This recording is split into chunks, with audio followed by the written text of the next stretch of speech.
Hello and welcome to Work Cool Fam. I'm here today just to sit and talk with you a little bit about Alistair and about how I'm feeling, because I'm having a pretty crappy morning, and what better thing to do than to just sit here and talk to whoever wants to listen, talk to myself, talk to my camera. I don't care, I just need to talk. And I will also talk a little bit about how I am tracking Alistair's seizures. I hope that if you are a parent with a child that has seizures, that will be helpful to you. And also, you know, the reason I have decided to talk about our journey with seizures and with Alistair and talk about what he's going through is because there's not a lot of information out there about absence seizures in general, children, epilepsy. There's really not a ton of information. There's a lot of misinformation. Is that the right term? Basically, like, you know, wrong information. And I'm here to learn as much as I can, research as much as I can, get correct information to you, and hopefully be support to you if you are someone who is dealing with this, and also to take in support that you guys are giving me. So let's just talk about what's going on, why I'm feeling kind of down.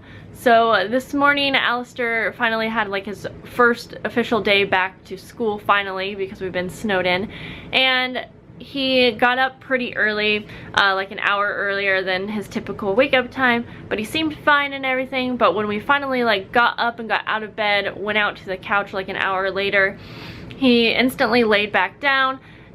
Normally he plays like right away, or he wants to eat right away. He didn't want to do either, but he also said he was fine. He just said he was tired, and I thought, you know, he woke up early, that would make sense. But then he started telling me, like as it was getting closer to school time, that his head hurt. And he told me he was really excited for school. He's honestly not the type of kid to try to get out of going to school. He really loves going to school. I know that he misses his friends. I know that he wanted to go to school. And I could tell that he was trying too, because I made him breakfast and I was like, bud, you gotta eat before school.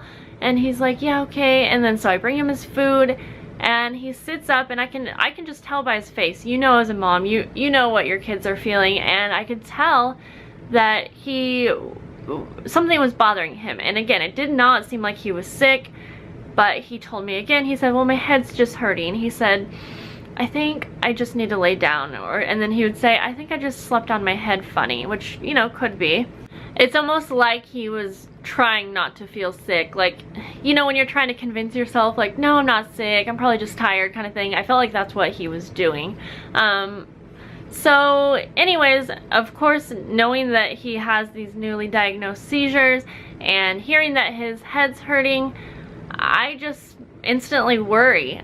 He's had a handful of headaches in the last month, I would say, and I have been tracking them all down, writing down, you know, what's going on, any other symptoms, and there haven't been any other symptoms to go along with these headaches, and it's not like he's been having a ton. I would say he's probably had 3 or 4 in the last month. I also know that headaches can be a normal thing for a child, but I'm just instantly worried. And I know that when we go to see his neurologist next week, he's probably going to suggest getting an MRI. And I only know this from talking to other people who've gone through similar situations, and it just seems kind of obvious, like that's probably what's going to happen. And it just makes me sick to think that he's going to have an MRI. I know that it's obviously a good thing in the end to know what's going on, but I don't want to have to think about the fact that he's going to have to be put out, and he's just a sensitive boy, and it just sucks that he's going to have to go through that.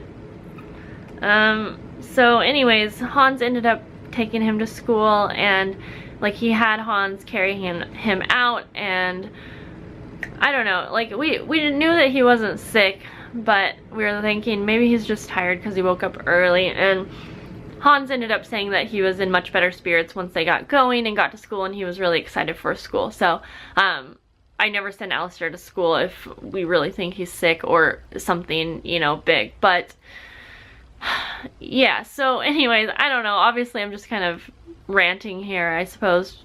It just made me really nervous about the headache, and there's no sense in me calling his doctor right now. We have an appointment next week, and there's no way we can get in early, and it's not like he has any other symptoms that would, you know, be urgent. So there's no reason that I would like need to call his doctor over this or anything like that. But I'm just worried. I just, you know, I've talked to parents who have children with seizures, and a lot of times there's nothing more than that they have seizures. But, you know, I have heard of other people who have children that have had brain tumors, and they're fine now. They had surgery. They're great. It's good to hear those stories, but it's also really scary, and I don't know. So anyways, I just wanted to talk a little bit just because I'm worried, and it sucks to have to worry about your kid no matter what the issue is.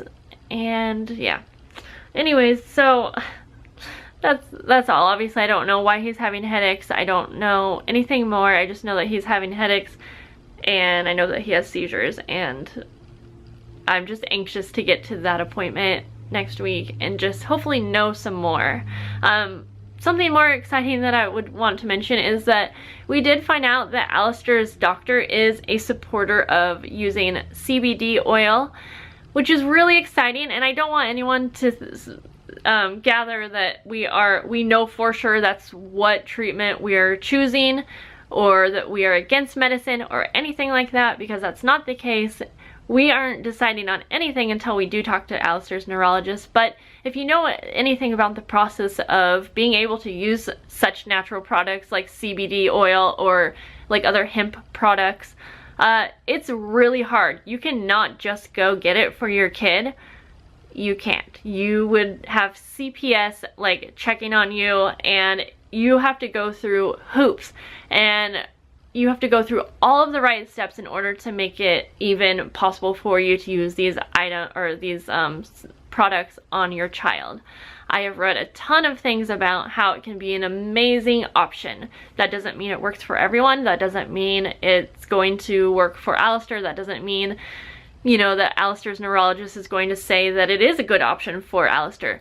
But that does mean it's an option. And unfortunately, if you get a neurologist that's not a supporter of using CBD oil, it's not as easy as, well, then you find a new neurologist.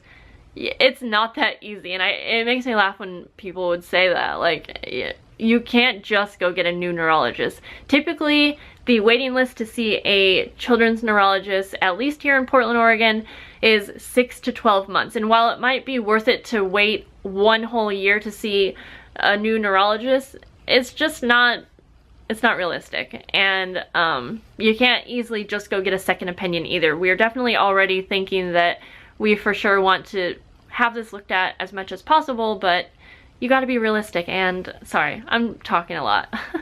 So let me talk a little bit about how I'm tracking Alistair's seizures. Basically, in my journal, I have made a little chart here, and in here, this is going to be different if you're using something like this because you want to tailor it to what you want to track. But I am tracking the date and the time of any absence seizure occurrence. I also write down any symptoms that should be noted, and if it's like just one of his normal seizures where nothing's really happening, I don't usually write anything. I am also listing where it's at, and the reason I wanted to do that is because I wanted to know if it's a really bright area or a dark area, because lights do trigger seizures, how long it lasted, and then any possible triggers that I know of. And that could be hunger or being tired, because that also brings on more seizures. So that's all I'm going to talk about with the tracking the seizures. Basically, I am trying to write down every seizure that I have seen, at least for a week straight. Now, I've been doing this for longer than a week, but I haven't been consistent about it for every single day, like in a row. And Hans and I are trying to get a full week where we consistently tracked his seizures, and I think that we did that last week. But anyways, so again, I'm not going to show you his chart so much. He's having daily seizures, and on most days he's having several.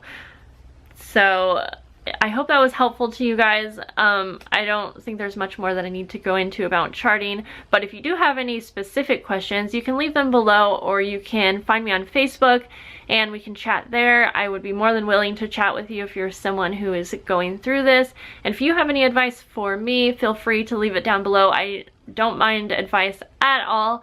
Doesn't mean I'm gonna take it.